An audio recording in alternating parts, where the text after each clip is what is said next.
Welcome to the Real News Network. I'm Jess Lenore in Baltimore.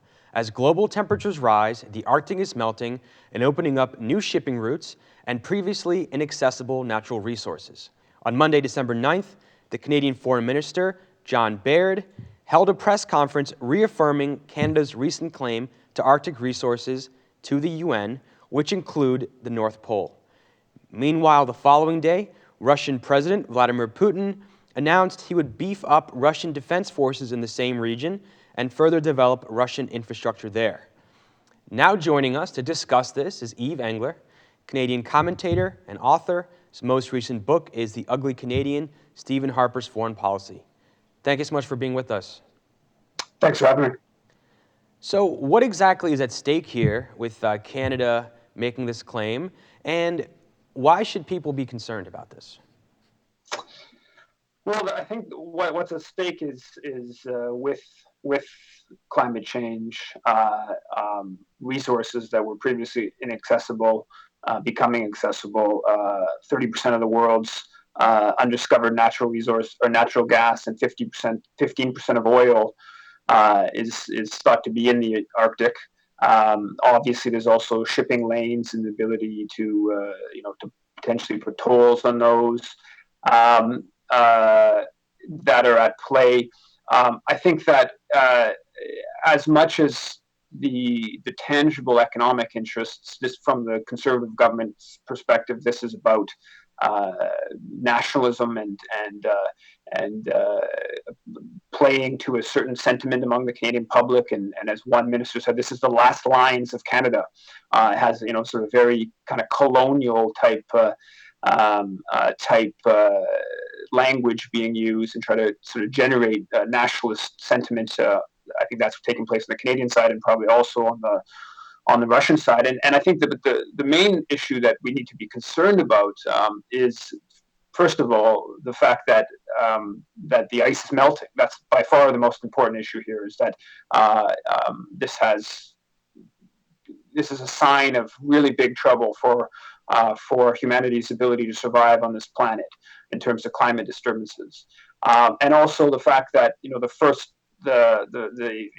step after that is how can we extract even more of these energy sources that are causing these climate disturbances and causing this ice to melt. So this is just another example of the irrationality of our current day and of corporate forces in terms of the big question of climate disturbances.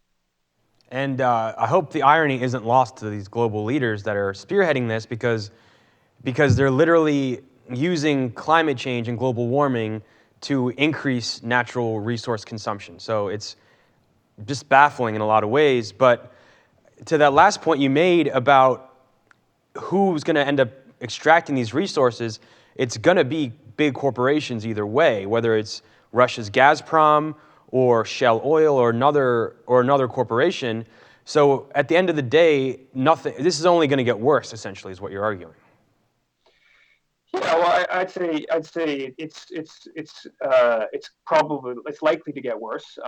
It's likely that either Russia or Canada, it's going to be major corporations that are going to have access to this, and it's going to have limited benefit to the majority of people who are directly going to benefit, and also going to be the main victims by the climate disturbances. I think that it's important to note how this plays with the Conservative government and their politics. They've repeatedly gone out of the way to stoke conflict with Russia. In 2009, when Obama came to visit Ottawa, the Conservative government claimed that a Russian fighter jet had almost entered Canadian airspace in the Arctic, and this as if this had something to do with Obama's visit to Ottawa, which is probably about 6,000 or 7,000 kilometers away from where the Russian fighter jet was in the Arctic. But to stake Canada's claim to the North, and to do so at the expense of Russia, rather than to sort of more sort of negotiating manner. It plays well to a sort of Cold War kind of sentiment in this country. It plays well to a militaristic sentiment, justifies things like the F-35 fighter jet and buying more fighter jets that the current government is supportive of. And it's all being done under the guise that we should have access to these natural resources, when in fact the best thing for humanity's perspective is that no one has access to these natural resources. That the Arctic is never accessible to be drilling for oil or natural gas in the Arctic, because the ice sheet continues, it doesn't melt, and water levels don't increase, and humanity is spared the worst consequences of climate change. But instead, what we have going on here is a combination of sort of nationalistic policies, all tied to a potential corporate bottom line policy with regards to actually taking those resources out in the upcoming years or upcoming decades. Yves Engler, thank you so much for joining us. Thanks for having me. You can follow us on Twitter @TheRealNews.